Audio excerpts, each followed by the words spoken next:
c'était en 1990.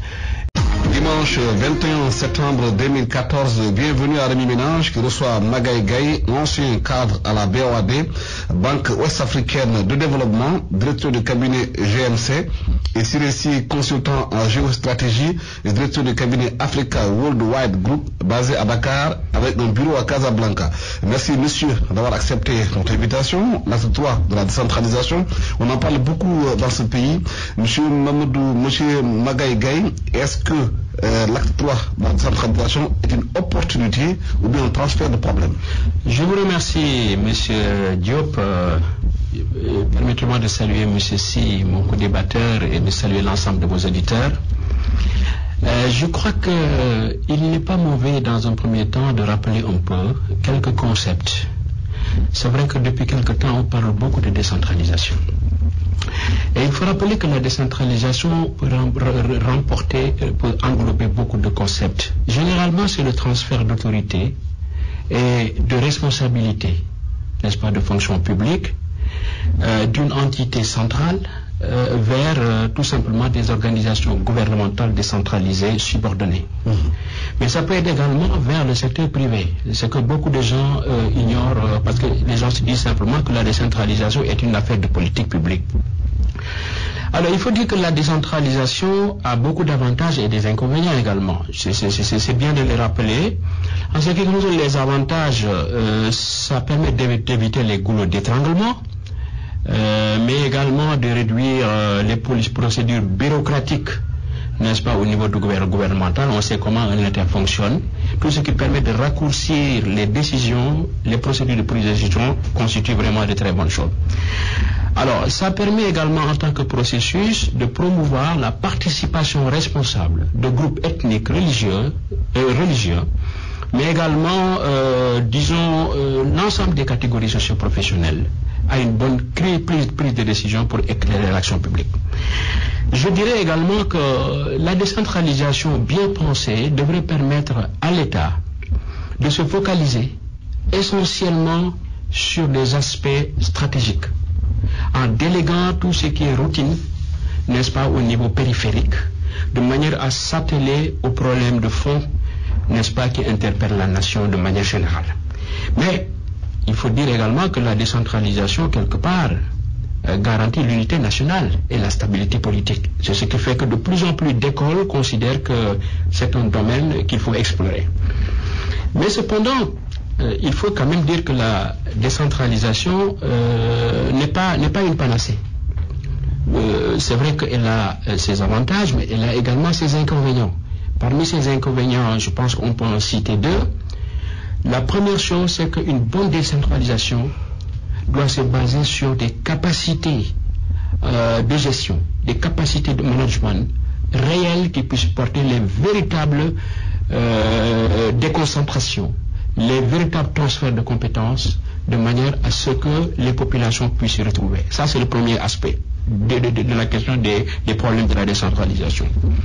Le dernier aspect, c'est que la décentralisation également doit être accompagnée de ressources.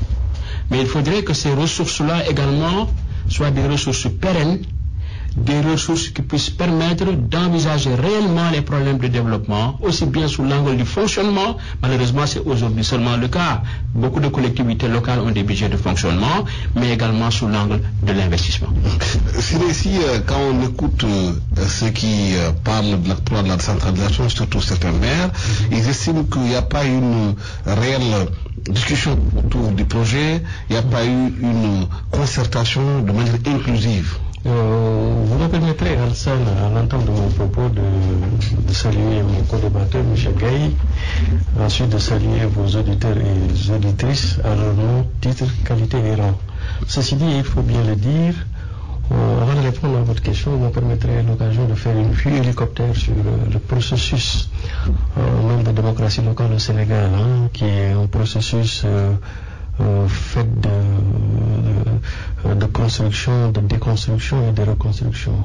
Alors si on prend l'axe du temps à partir de 1972 jusqu'en 2014, on pourra se rendre compte que ce processus de réforme en termes de gouvernance locale a vu le jour sous Senghor.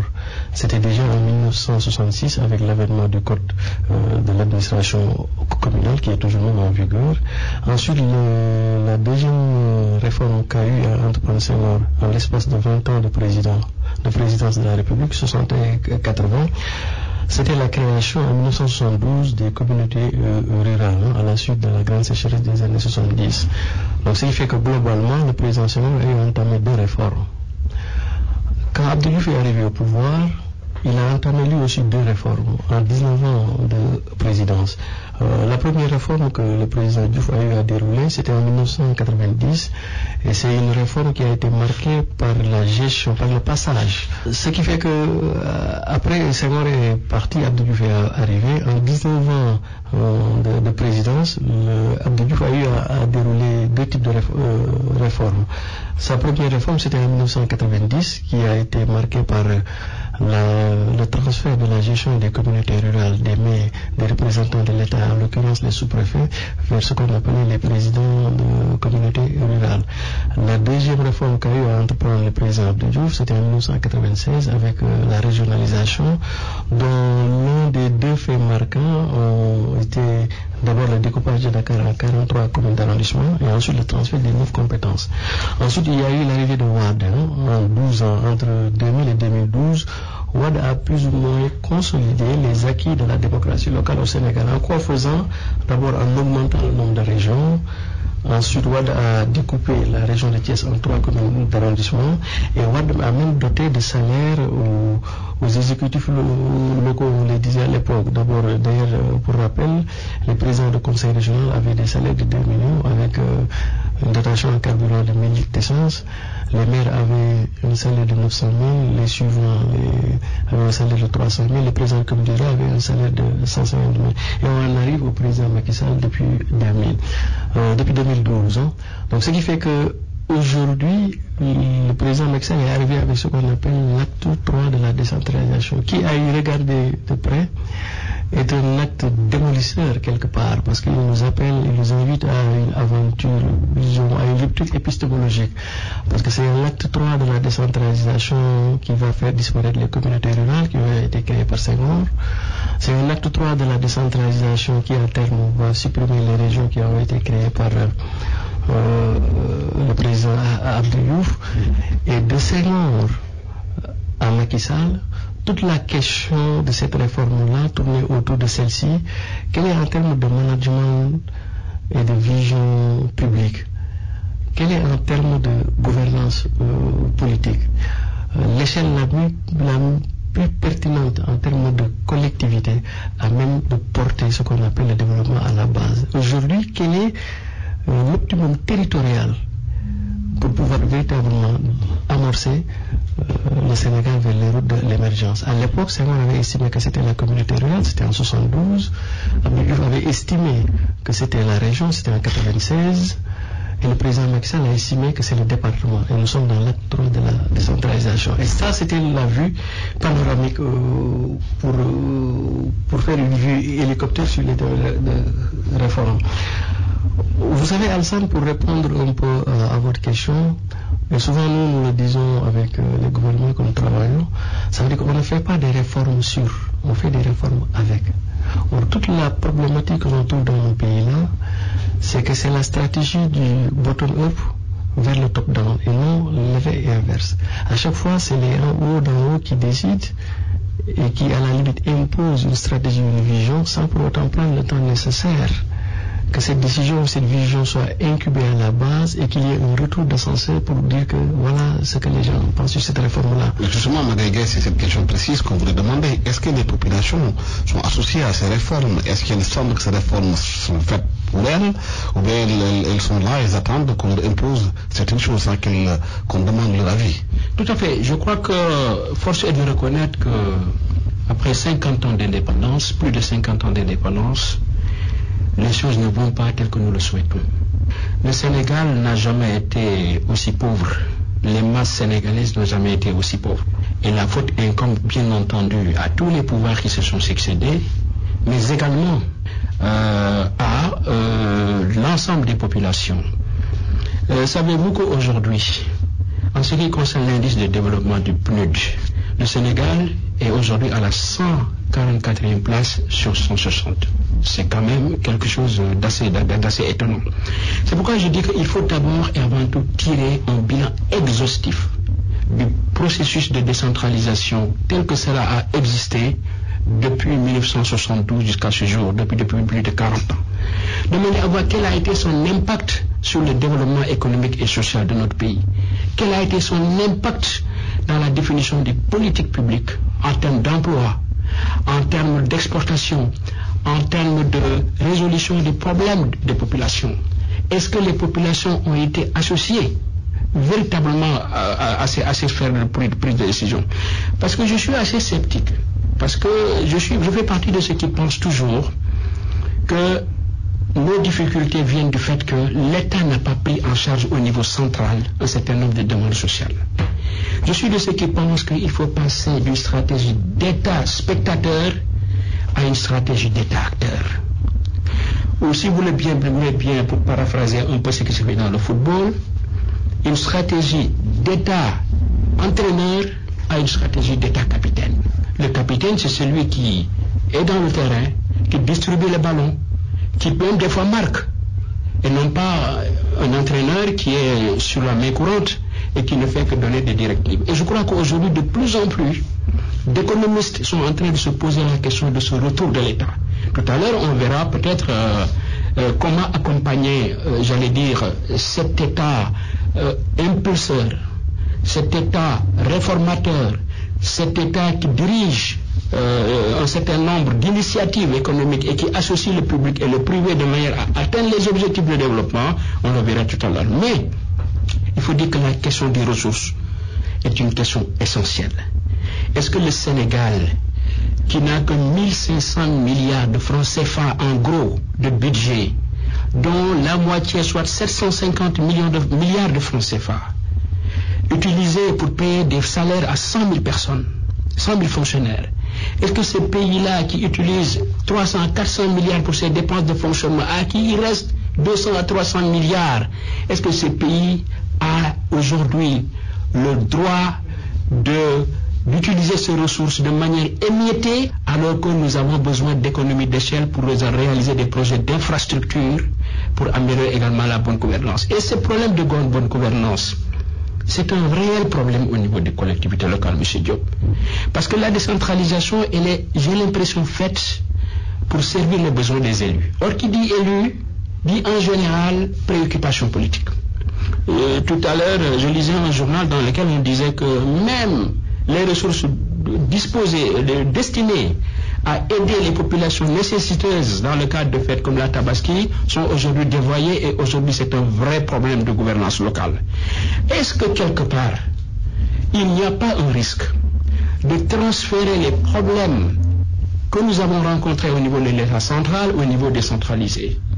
Est-ce qu'aujourd'hui il n'y a pas de risque que les problèmes de bonne gouvernance, de mauvaise gouvernance que nous avions constatés au niveau de l'État central se retrouvent demain au niveau des collectivités locales? Ça, c'est une question fondamentale qu'il faut se poser, et le temps est venu aujourd'hui, à mon avis, plus que la question des collectivités locales, de poser le problème en termes de est-ce que nous avons les capacités humaines, est-ce que nous avons l'expertise nécessaire pour enclencher de véritables politiques de développement. Est-ce que les réformes étaient prévues pour qu'il y ait un développement à la base? Le constat qu'on a fait avec les élus dans toutes les décentralisations qui ont été initiées, c'est plus eux qui sont capables des terres ou bien de revendre. Il n'y a pas une économie à la base. Si on regarde bien l'intérêt du pays, on regarde qu'il y a de vastes étendues de terres qui sont inexploitées, avec les populations qui vivent dans la misère. Vous savez, Alsan, dans le principe, je dis bien dans le principe, l'acte 3 de la décentralisation est une bonne chose. Pourquoi? Parce que quand nous sommes dans une situation de métamorphose, je rappelle que nos sociétés ne sont pas en crise, elles sont en métamorphose et en mutation. Alors dans ce contexte-là, il ne faut pas des solutions il ne faut pas des solutions classiques, il nous faut des solutions géniales. Et comme on a essayé, d'ailleurs la communauté rurale, ça n'a pas marché, oui, ça a donné les résultats que ça a donné. On a expérimenté la région, ça a donné les résultats que ça a donné. Aujourd'hui, l'acte 3 est en quelque sorte une invite pour aller expérimenter l'autre chose. C'est pourquoi je dis que dans le principe, c'est une bonne chose, parce qu'en termes de gouvernance et de management public, il faut aller vers l'innovation. Quand les choses ne bougent pas, il faut créer autre chose. Maintenant, c'est dans sa mise en œuvre qu'il y a des choses à dire et à redire. Parce que je rappelle que l'acte 3 de la décentralisation au Sénégal a été passé en procédure d'urgence à l'Assemblée. Si bien que l'enjeu politique a tué l'enjeu stratégique par rapport à cette réforme-là. Et que j'ai comme l'impression que le président de la République a voulu faire perdre leur échappe, Khalifa Sall de Dakar, Idrissa Seck de Thiès, Abdoulaye Baldé Ziguinchor, Aïssata Tall Sall à Podor, et qu'aujourd'hui il y a de quoi s'inquiéter sur l'acte 3 de la décentralisation, parce que le président a joué, il a perdu. Maintenant, est-ce qu'il va aller au bout de sa logique? On ne sait pas encore. Et c'est pour ça qu'aujourd'hui, et c'est valable même pour au-delà de l'acte 3, même le plan Sénégal émergent, ce sera tout à son mérite pour le président de la République de décorréler ces deux programmes, ces deux visions du temps électoral pour l'inscrire vers ce qu'on appelle un temps politique. Ça veut dire quoi? De les décorréler du temps court pour les inscrire dans un temps long, parce que c'est des réformes qui demandent du temps, et comme je vous ai dit, on ne fait pas des réformes sûres, mais on fait des réformes avec. L'idée est géniale, il faut prendre tout le temps, je ne vois pas de quoi il y a urgence ici, il faut laisser les acteurs à la base, parce qu'en définitive, la réforme c'est eux, de s'approprier d'abord ces réformes. Mais vous pensez qu'il faut un système d'État fédéral? Oui, le système d'État fédéral, ça veut dire que moi, je vais plus loin par rapport à l'acte 3 de la décentralisation. À mon avis, l'acte 3 de la décentralisation au Sénégal est le dernier acte, le dernier passage qui devrait nous mener vers ce qu'on appelle l'État fédéral du Sénégal. Parce que, vous savez, aujourd'hui au Sénégal, le fruit est mûr. Actuellement, si je prends en compte la date de 1872 qui a vu la création de la commune de Gorée, à ce jour, nous avons 150 ans d'expérience en termes de développement local. Et qu'aujourd'hui, si je fais un benchmark sur les pays qui s'en sortent le mieux et le plus par rapport à ce tout nouveau business model de la géostratégie et de la géoéconomie qui est la mondialisation, qui au passage, je rappelle qu'il y a à la fois totalité et morcellement, ce sont des États de type fédéral. Quand vous prenez à travers le monde, vous avez les États-Unis, le Canada. Quand vous prenez l'Europe dans sa globalité, le pays qui s'en sort le plus c'est la Suisse. Dans l'Union européenne, le pays qui s'en sort le plus c'est l'Allemagne. Quand vous venez en Afrique, la première puissance économique africaine à partir de 2014 sera le Nigeria. Si bien que je suis tenté de me poser cette question et de vous la poser même et de la poser à nos auditeurs et auditrices, est-ce qu'aujourd'hui le type de modèle d'État unitaire jacobin, j'allais même dire centralisateur, accaparateur et corrupteur, est aujourd'hui un modèle d'État viable dans un contexte de globalisation et de mondialisation? Je pense que le débat peut être soulevé et qu'aujourd'hui je dis que le Sénégal gagnerait si nous voulons passer véritablement d'une décentralisation administrative à une territorialisation des politiques publiques, si nous voulons passer d'une décentralisation politico-administrative vers une décentralisation économico-développementaliste, nous ne pouvons pas le réaliser à travers ce modèle qui est l'État unitaire. Nous pouvons le réussir à travers ce qu'on appelle l'État fédéral. D'autant plus que dans ce contexte de globalisation, comme je vous disais, qui est à la fois totalité et morcellement, l'homo economicus, l'homme économique, lui-là, il est un homme mondial et mondialisé. Mais l'homo socialiste, c'est un homme local et localisé. Et qu'aujourd'hui, entre le global et le local, il y a des interférences à telle enseigne qu'aujourd'hui, la puissance du pouvoir central ne se mesure plus. La puissance des États ne se mesure plus à travers leur pouvoir central, mais ça se mesure à travers leur territoire. Comme au niveau de la géoéconomie mondiale, la puissance économique de l'État se mesure à travers ces multinationales et ces grandes entités systémiques. Mais tout ça, il y a des préalables. Les préalables d'abord, c'est de maîtriser l'éducation, l'instruction de ceux-là qui sont chargés de gérer les populations et les populations elles-mêmes, qu'elles soient instruites, éduquées. L'école qui va bien former pour comprendre les politiques qui ont été initiées pour leur profit, à leur profit. Absolument, M. Diop. Vous savez qu'aujourd'hui, le taux de population analphabète au Sénégal tourne autour de 52%. Mais dans ces cas-là, comment envisager un transfert sécurisé de nos ressources publiques vers les terroirs en ayant en retour la meilleure qualité de prestation de services? Ça, c'est une question qu'il faut se poser. Deuxièmement, on nous dit que les communautés rurales deviennent maintenant de communes. Et elles ont maintenant la capacité d'aller emprunter. Quelqu'un disait que pour bien maîtriser un problème, il faut maîtriser le contexte. C'est un contexte en crise aujourd'hui. Même les pays d'Europe sont surendettés. L'aide publique au développement a tendance à se tarir. Et regardez la Grèce, regardez l'Espagne, des pays qui étaient en récession il n'y a pas longtemps.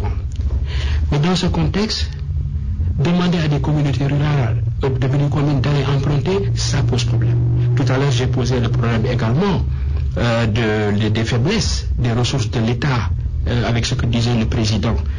C'est pourquoi je suis en train de me demander si la question n'est pas, à l'instar de ce que, par exemple, un pays comme le Québec a fait, d'essayer de mieux retravailler la dimension unitaire de l'État, centrale de l'État, de manière à utiliser les avantages qualités que nous avons en termes de déconcentration. Je prends le cas de nos régions.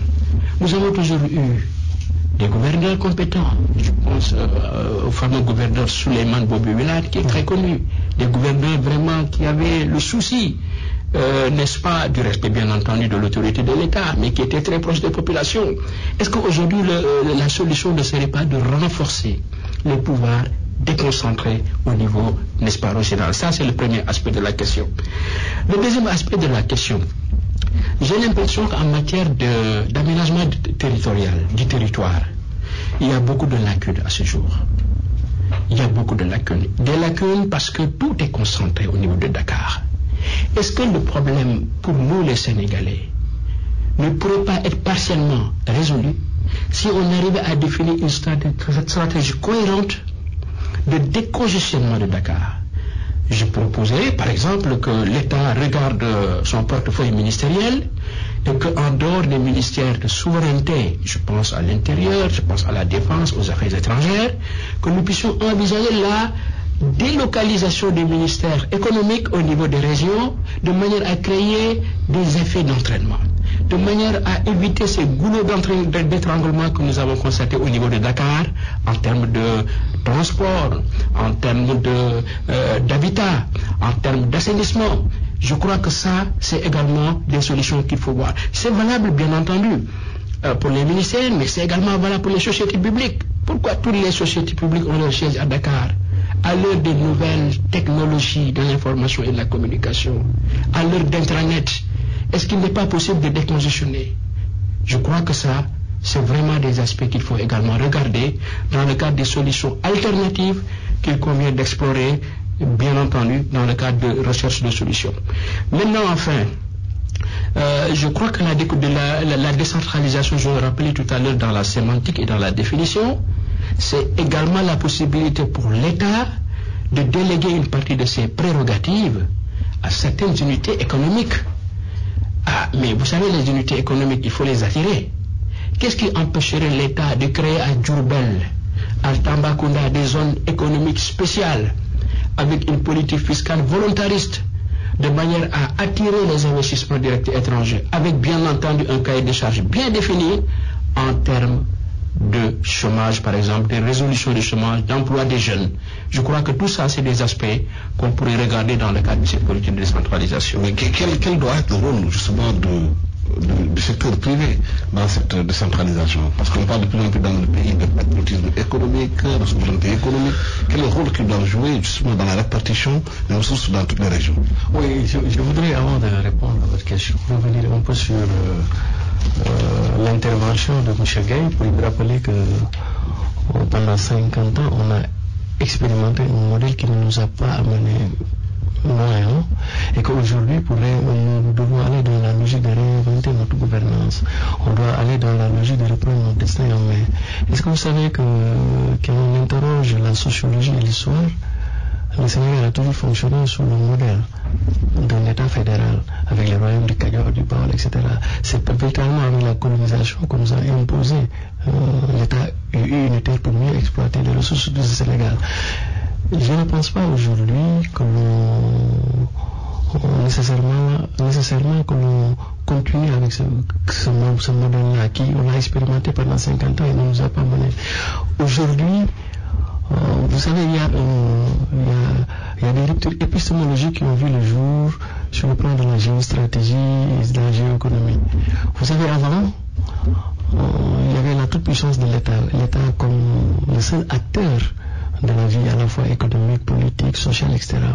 Mais à partir des années 80, il y a d'autres acteurs qui sont venus sur la scène qui fait que l'État n'est plus le seul acteur, mais il est un acteur parmi tant d'autres acteurs. À partir des années 80, il y a eu l'avènement de ce qu'on appelle les grandes entités systémiques, les multinationales. À partir des années 90, il y a l'arrivée des sociétés civiles à travers le monde. Ce qui fait qu'aujourd'hui, et ces nouveaux acteurs-là ont bousculé l'État à telle enseigne qu'ils ont tellement grignoté les sphères d'influence et de pouvoir de l'État, à telle enseigne que l'État s'est vu retranché de plus en plus dans ce qu'on appelle les cœurs de métier. Parce que dans ce contexte de globalisation, les acteurs développent ce qu'on appelle des cœurs de métier. Oui, je suis d'accord au Sénégal que le cœur de métier de l'État, c'est ce qu'on appelait les pouvoirs régaliens à travers la diplomatie, la sécurité et la justice. Mais dans un contexte comme le nôtre en Afrique, l'État devrait y rajouter ce qu'on appelle le social et l'éducation. Ça veut dire qu'aujourd'hui, on devait aller vers un État de type fédéral qui prend en charge ces questions sociales, donc de santé, éducation, enseignement et tout ce que vous voulez, plus les missions régaliennes traditionnellement reconnues à l'État et délaisser le champ économique aux autres acteurs qui vont développer. Quel est le rôle de ces acteurs économiques dans les régions, dans la décentralisation? Les acteurs économiques là, ils sont au cœur du système. Ça veut dire que dans cette nouvelle configuration, l'État ne devrait pas jouer un rôle d'acteur. L'État devrait jouer en amont un rôle d'impulseur et en aval un rôle de régulateur pour que le fort ne puisse pas écraser le faible. Un rôle d'impulseur pour justement ou faire des ouvertures pour le développement d'un secteur privé national. Mais il n'est pas préférable, à travers cette réalité que nous vivons, qui est la mondialisation, que l'État puisse être à la fois juge et partie, parce qu'il y a des conflits d'intérêts qui se posent. C'est-à-dire que l'État doit encadrer et aider les plus faibles à devenir des forts et les forts à devenir les plus forts. Voilà aujourd'hui la mission. Et qu'aujourd'hui, le temps est venu pour notre pays et je pense que l'acte 3 de la décentralisation, à mon avis, devrait nous préparer pour à l'horizon 2030-2035 que nous puissions passer des réformes administratives vers une réforme politique qui sera le passage d'un État unitaire, centralisateur, jacobin, vers un État fédéral du Sénégal. Dans ce débat, il y a le rôle des acteurs privés qui doit être essentiel. On parle de patrimoine économique, souveraineté économique. Quel doit être le rôle dans cette situation pour le développement des terroirs? Alors, déjà, vous me permettrez juste de revenir un peu sur la conception d'État, rapidement, parce que pour que nous puissions passer également à cette question. Alors, l'État que nous proposons, ce n'est plus un État comme l'État que nous avons connu jusqu'à présent depuis les indépendances. Le président Abdou Diouf disait à chaque fois moins d'État et mieux d'État. Nous disons plus d'État et mieux d'État. Vous savez, aujourd'hui, l'État a tous les leviers économiques aujourd'hui. L'État a quoi?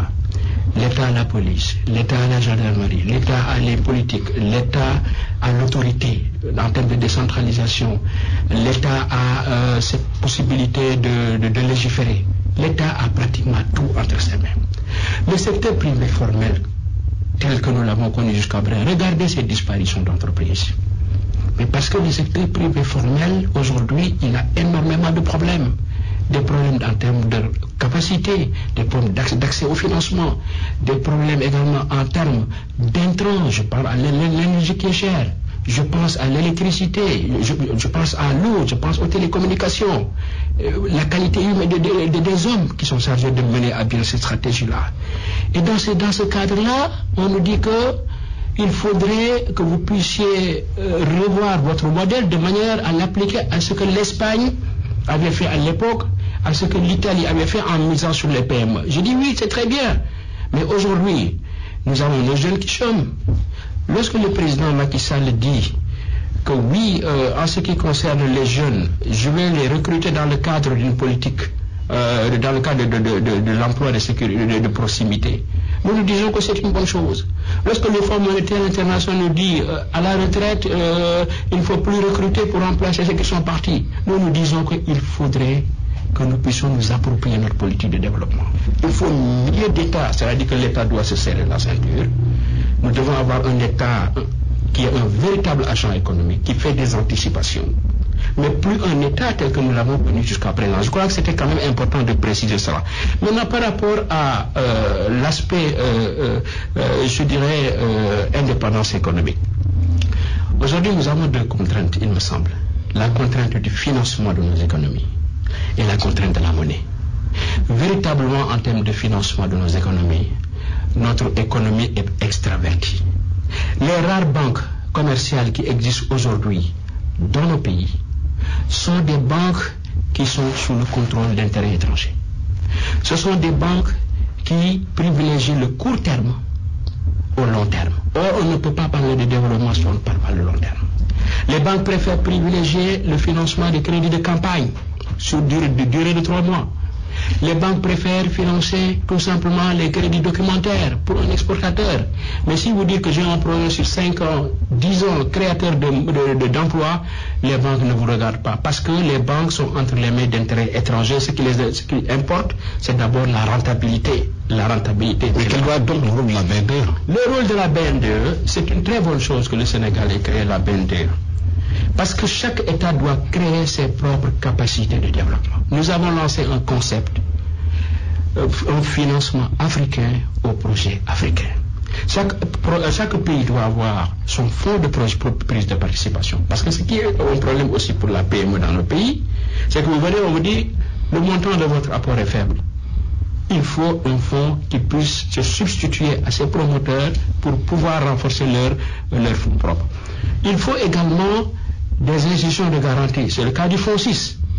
Mais je dis attention au Sénégal avec le Fonds 6, parce que moi je viens d'un fonds de garantie qui à l'époque avait connu énormément de difficultés. Parce que vous savez ce que font les banques. Dès l'instant qu'il y a un fonds de garantie, les banques vont démultiplier leurs crédits, sachant que ce ne sont pas des crédits sains. Finalement, c'est le Fonds 6 qui va se retrouver devant des ardoises à apurer.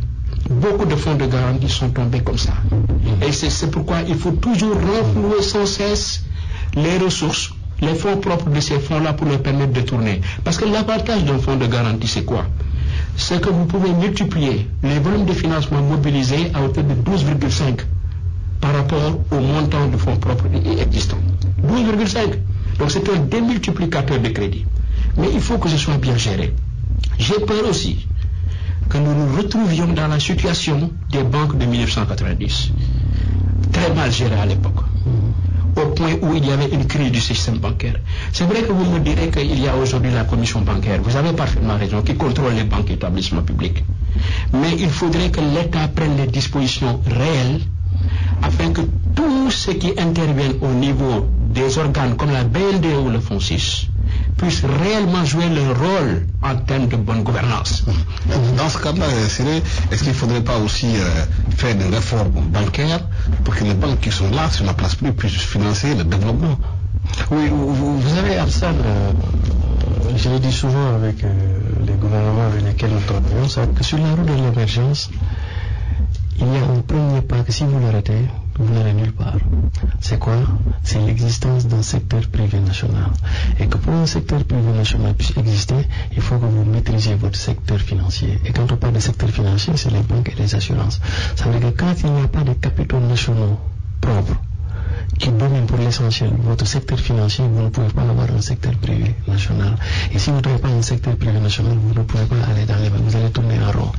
Deuxième grille de lecture, c'est que nous, dans nos pays-là, on confond vitesse et précipitation. Ce sont les entreprises qui créent de l'emploi.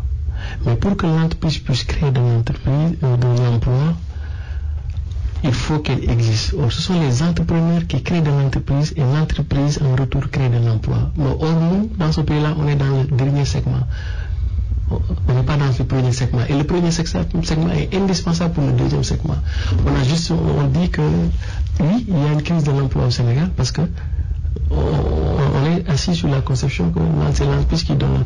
Mais ce sont les entrepreneurs et les technopreneurs qui créent de l'entreprise, qui en retour créent maintenant de l'emploi. Donc il nous faudra investir sur le projet, l'autre segment qui est la création de véritables entrepreneurs. Donc, si je comprends bien, dans un système d'intermédiaire et pas d'intermédiation. Non, voilà, on a un système, vous savez, dans l'économie globale, dans l'économie de marché, on distingue deux types d'économies. Il y a l'économie d'intermédiation et l'économie d'intermédiaire. Qu'est-ce que c'est l'économie d'intermédiation? C'est-à-dire, dans l'économie d'intermédiation, les acteurs ou les agents apportent de la valeur ajoutée. Je donne un exemple. On est dans le domaine de la finance, dans la banque, vous avez un projet, vous n'avez pas les liquidités, je vous donne, la banque vous donne les liquidités, on est dans l'intermédiation. Je suis un cabinet conseil, vous avez un projet, je vous aide dans sa structuration, son management, mise en œuvre, suivi, évaluation. On est dans l'intermédiation. Mais le mal le plus profond dans l'économie sénégalaise, c'est qu'on n'est pas dans une logique d'économie d'intermédiation, mais on est dans une logique d'économie d'intermédiaire. Qu'est-ce que ça veut dire intermédiaire? Ce sont des gens qui captent le volume d'activité et qui captent essentiellement à leur profit et en retour ils ne donnent pas de la valeur ajoutée à l'économie. C'est ça qui explique quelque part on a du mal à avoir un véritable secteur privé national sénégalais. Mais au Sénégal il existe ce qu'on appelle un secteur privé au Sénégal, mais on n'est pas encore arrivé à ça parce que justement ces intermédiaires là font écran entre les véritables acteurs qui sont à la base et les décideurs publics et politiques qui sont en haut pour véritablement tisser des... Je vous donne un exemple pratique. Ça veut dire qu'aujourd'hui, quand le président de la République doit voyager à l'encontre des investisseurs, je pense que les profils les plus indiqués, c'est ce qui crée vraiment de la richesse au Sénégal. Il devait aller avec des gens comme Yérim Sow de Télion, des gens comme Aliou Sow de CSE, le gars Ahmed Amar comme de Enema Center, Babangom de Sédima, CCBM, Serimbou, Seyama Mamadou Diop, le monsieur de Touba Oil, Ito. Ça sont des véritables acteurs de la croissance au niveau national. Mais je ne pense pas que nos types d'organisation de patronat-là puissent servir grand chose ou bien puissent développer notre secteur privé national dans la mesure où quand il y a des voyages à l'extérieur, d'ailleurs c'est un exemple un peu partout au Sénégal, c'est le secteur privé, il est pris en charge par les ressources publiques. Ça veut dire que quand le président va à la rencontre des investisseurs, il voyage dans l'avion du président, ce qui n'est pas le cas dans d'autres pays comme le Maroc ou le Cameroun, le Cap-Vert, mais d'autres pays. Ils sont payés même des périodes, alors que il y en a même qui sont des présidents de fondations des entreprises internationales, des entreprises étrangères. Alors dans ce contexte-là, ça va être un peu difficile de pouvoir bâtir un véritable secteur privé national. Et là, c'est une recommandation que je donne. Ça veut dire qu'il faut que le président de la République gagne à faire éliminer ces intermédiaires qui en réalité sont les véritables blocages et goulots d'étranglement de l'économie sénégalaise. Mais pour la question économique du Sénégal, M. Gaye, vous avez dit qu'il faut aussi la question de la monnaie. Tant qu'il n'est pas réglé au Sénégal, on ne s'en sortira pas. Et le constat qu'on a fait que tous les présidents ou bien les dirigeants qui ont parlé de monnaie, soit ont fini par récolter un coup d'État ou bien ont été tués. Vous avez parfaitement raison. La monnaie doit être au cœur des processus de développement. Moi, je ne connais pas un seul pays qui se soit développé sans avoir eu sa propre monnaie. Et il suffit de voir les enjeux monétaires entre la Chine et les États-Unis pour se rendre compte de l'importance de la monnaie. Savez-vous que la Chine est un prêteur net aux États-Unis? La Chine arrive à prêter 1500 milliards de dollars aux États-Unis dans le cadre de sa politique d'endettement. Parce que la Chine a une politique monétaire souple. La Chine maintient sa monnaie à un niveau tellement bas qu'elle arrive à exporter un peu partout et à se constituer des réserves. Nous, depuis 1945, nous avons le franc CFA, qui ne nous arrange pas du tout, il faut le dire, pour plusieurs raisons. La première raison, c'est que la France fait obligation aux pays africains de constituer des réserves à hauteur de 50% de leur exportation en devises dans un compte. Aujourd'hui, nous sommes à 16 000 milliards de francs CFA dans les comptes du Trésor français, rémunérés à hauteur de 0,15%. Imaginez-vous comme c'est petit. Mais cet argent-là, alors que nous avons des problèmes ici d'énergie, nous avons des problèmes d'infrastructure, mais cet argent dort là-bas et n'est pas utilisé dans le pays. Qu'est-ce qui empêche aux chefs d'État africains qui sont dans la zone CFA de demander cet argent? Alors, le président Ouad l'avait essayé à l'époque. Lui, il disait que même si vous nous donnez 1000 milliards de cela, nous pouvons le faire, mais il faut une volonté politique. Et vous savez, vous le rappeliez tout à l'heure, les chefs d'État qui ont réussi, qui ont essayé, c'est le cas de celui du Niger, de rééquilibrer leurs intérêts économiques nationaux, on sait comment ça s'est passé. C'est pourquoi je dis qu'il faut de vrais réformateurs dans nos pays. Des gens qui puissent venir, qui se disent, je vais faire 4 ans ou 5 ans, mais quoi qu'il puisse m'arriver, je voudrais que l'odeur puisse disparaître. Prenons le cas de la parité aussi. Parce que la parité, elle est fixe. 1 franc, 1 euro égale 656 environ, 655,950 francs. Alors, quel est le problème que ça pose? C'est un problème de compétitivité en matière d'exportation. Aujourd'hui, nos exportations coûtent très cher à l'extérieur. Très cher, au point où on n'arrive pas à vendre comme il le faut. Et il y a un autre problème, c'est le problème de la libre circularisation de la monnaie, circulation de la monnaie.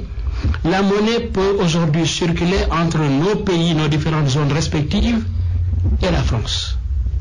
Mais un franc CFA de l'Afrique de l'Ouest ne peut pas être dépensé en Afrique centrale. Ça freine l'intégration économique et sociale. Tant que nous n'aurons pas cette maîtrise de la monnaie, nous n'aurons pas une maîtrise de notre souveraineté économique. D'ailleurs, Balladur le disait. Il disait ceci. Il disait que la monnaie n'est pas un sujet technique, mais politique, qui touche à la souveraineté et à l'indépendance des nations. Lui-même le disait. Et pourtant, c'est lui qui disait également, en tant que premier ministre français à l'époque de la dévaluation, il disait que le franc CFA a été dévalué en 1994 à l'instigation de la France. Parce qu'il nous a semblé que c'était la meilleure formule pour aider ces pays dans leur développement. Quel paternalisme! Il faudrait que nos pays arrivent à se réapproprier nos politiques économiques. Mais justement, ces enjeux de monnaie, de maîtrise de la monnaie aujourd'hui, il semble que c'est un débat qui doit peut-être au niveau intellectuel, au niveau de la technostructure, mais les populations même ne comprennent pas les vrais enjeux de cette monnaie. Oui, je voudrais juste, si vous me permettez, avant de revenir à la question du franc CFA, d'attirer l'attention du chef de l'État et du peuple sénégalais sur le secteur privé national sénégalais. Actuellement, vous savez, le plan Sénégal émergent et actuellement, c'est notre direction et notre destination d'ici à 2030. Or, c'est un plan qui est axé ou orienté sur une chose qui en réalité n'existe pas encore, mais il est à créer. C'est-à-dire le secteur privé national sénégalais. Et si on ne règle pas cette question-là, on risque de véritablement de tourner en rond par rapport à ce plan. Et qui doit créer ce secteur privé national sénégalais? C'est l'État du Sénégal qui doit le créer? Non, c'est l'État qui doit créer les conditions. Je donne un exemple. Vous savez, aujourd'hui, les marchés publics, pour l'essentiel, sont captés par ce que j'appelle cette économie d'intermédiaire. Comment ça se passe? Parce que les entreprises qui sont à Dakar, globalement, ce sont les entreprises qui gagnent les marchés publics. Quand il y a à construire un stade à Vélingara, c'est généralement les entreprises de Dakar qui les gagnent. Et parce que ces entreprises-là ont justement la chance de pouvoir se mettre en règle sur le plan administratif, juridique, fiscal par rapport à l'administration, ils gagnent ce marché. Et comment ça se passe dans la réalité du terrain? Il n'équipe même pas Dakar, cet entrepreneur-là. Il appelle un entrepreneur local, à Vélingara par exemple, il vient à Dakar, il lui sous-traite ce marché, alors que nous n'avons même pas encore de charte de la sous-traitance. Ce qui fait que celui qui a gagné le marché va jouer sur les marges, à telle enseigne que l'entrepreneur au final ne va même pas se retrouver. C'est ça qui explique quelque part au Sénégal que des projets ou des réalisations, que des infrastructures qu'on réalise à l'intérieur du pays ont vu leur budget consommé à hauteur de 80%, alors qu'en termes de réalisation, on est à hauteur de 20 ou 30%. Il y a énormément de choses, que ce soit les cases de tout petit, des cases de santé, des stades, etc. Parcourir le pays à l'intérieur, les projets sont... Parce que voilà, c'est cette forme d'économie d'intermédiaire qu'il faudra lutter. Et si on le maintient à travers le plan Sénégal, ça risque d'être extrêmement dangereux. Maintenant, je reviens à votre question. Effectivement, vous savez, la question du franc CFA, c'est une question de vie ou de mort en Afrique. Et qu'aujourd'hui, si la France est parvenue dans ce contexte de crise globale à être la France qu'elle est, c'est grâce au franc CFA aussi, l'argent. Qu'est-ce qu'il y a? Ça veut dire que la France CFA est une monnaie surévaluée. Parce que nous, on est, pour l'essentiel, la zone CFA des pays pauvres. Mais il nous faut moins de francs CFA pour avoir un euro. Il nous faut moins par rapport à l'Iran qui est déjà une puissance nucléaire pour avoir au moins un euro. Le Vietnam, la Corée du Sud. Ça veut dire que c'est une monnaie surévaluée dans un contexte où le paysan le plus performant dans nos zones a un revenu annuel de 100 000 francs.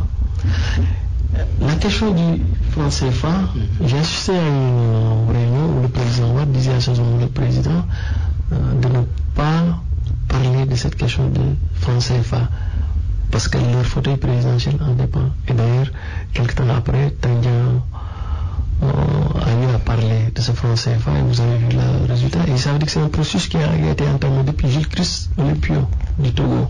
Tous ces les présidents et même les intellectuels africains qui ont eu à parler de ce franc CFA ont eu d'énormes difficultés. Ça veut dire quoi?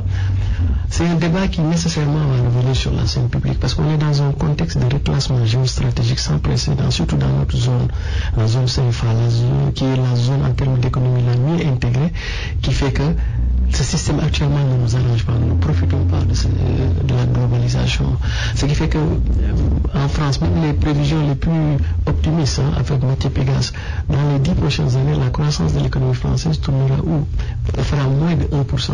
Alors c'est tout à fait inimaginable, mais incompréhensible dans ce contexte de reclassement que nous ne puissions pas profiter des véritables atouts de la mondialisation. Et par rapport à l'approche didactique que vous dites, à l'attention de nos auditeurs et auditrices, je vous explique un peu le mécanisme du franc CFA.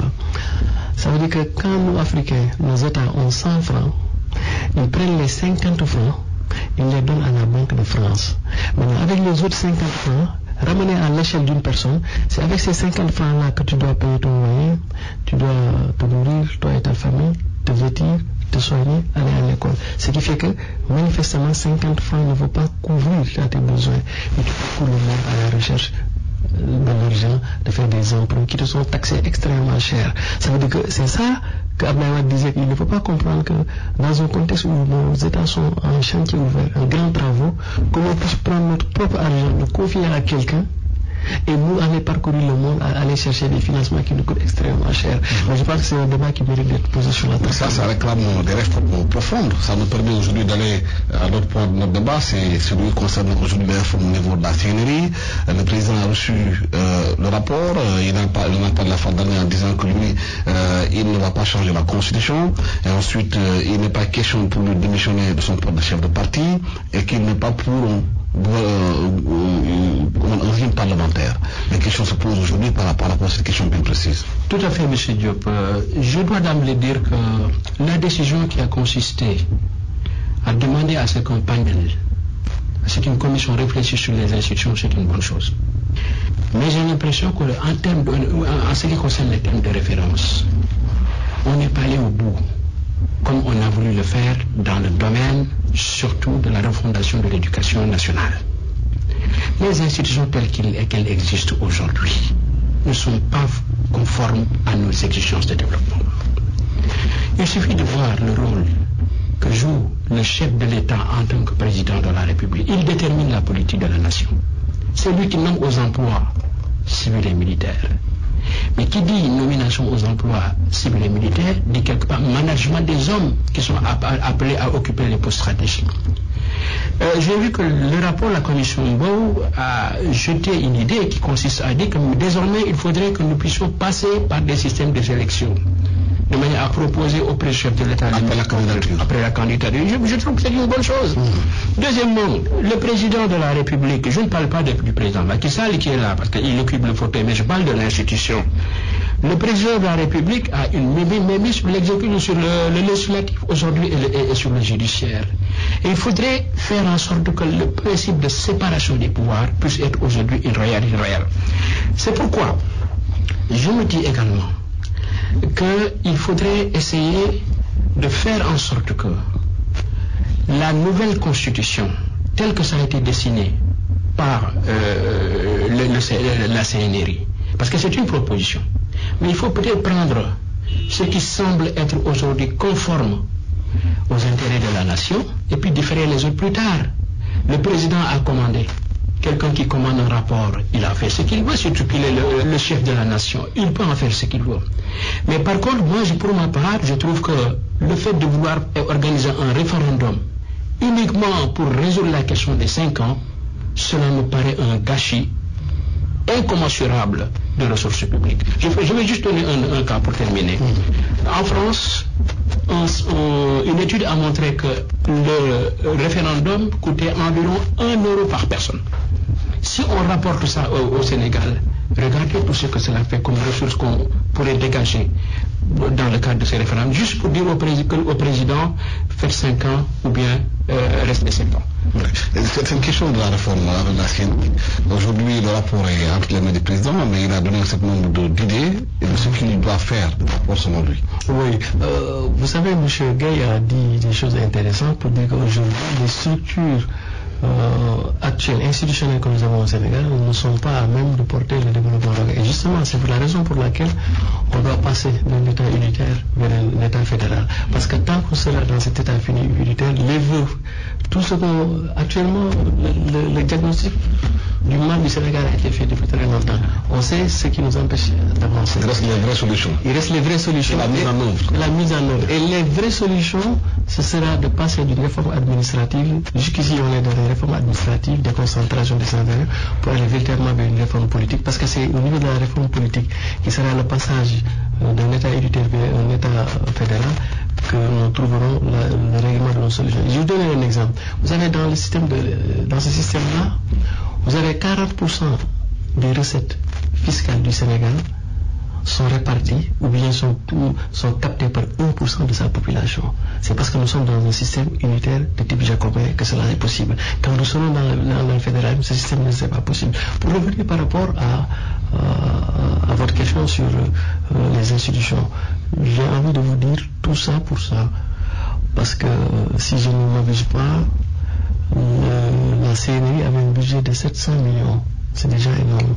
Est-ce que le produit, le rendu de cette commission, on ne pouvait pas le confier? Est-ce que cette mission-là, au Conseil économique, social et environnemental ne pouvait pas le faire? Est-ce que l'université de Dakar ne pouvait pas le faire? Est-ce que les centres de recherche, l'administration sénégalaise ne pouvait pas le faire? Ça veut dire que, vu de loin, on a comme l'impression qu'on assiste à véritablement une destruction de valeur au Sénégal. Au moment où on dépense 700 milliards pour une commission, dont a priori on sait que pour tel aspect et tel aspect, je n'y reviens pas. Moi, je pense qu'il y a véritablement beaucoup de choses à dire. Ce qui fait qu'aujourd'hui, si véritablement le président veut réussir à travers les réformes institutionnelles comme les réformes politiques, et la réforme institutionnelle, je l'envisage à travers l'acte 3 de la décentralisation et la réforme économique à travers le plan Sénégal émergent. Et ce sera tout à son mérite de décorréler ces deux visions, ces deux ambitions d'un temps électoral pour l'inscrire dans un temps politique. Ça veut dire quoi? De l'extirper dans un temps court pour les placer dans un temps long, parce qu'à mon avis, il n'y a rien qui précipite, parce que c'est des choses qui invoquent des ruptures douloureuses et profondes parce que douloureuse et douloureuse parce que profonde. Le débat devait se poursuivre beaucoup plus largement, mais malheureusement le temps que nous avons imparti est terminé. Merci à mes invités, Magaye Gaye, ancien cadre à la BOAD, Banque Ouest-Africaine de Développement et directeur du cabinet GMC, et Siressi, consultant en géostratégie et directeur du cabinet Africa Worldwide Group basé à Dakar avec le bureau à Casablanca au Maroc. À la technique, Marie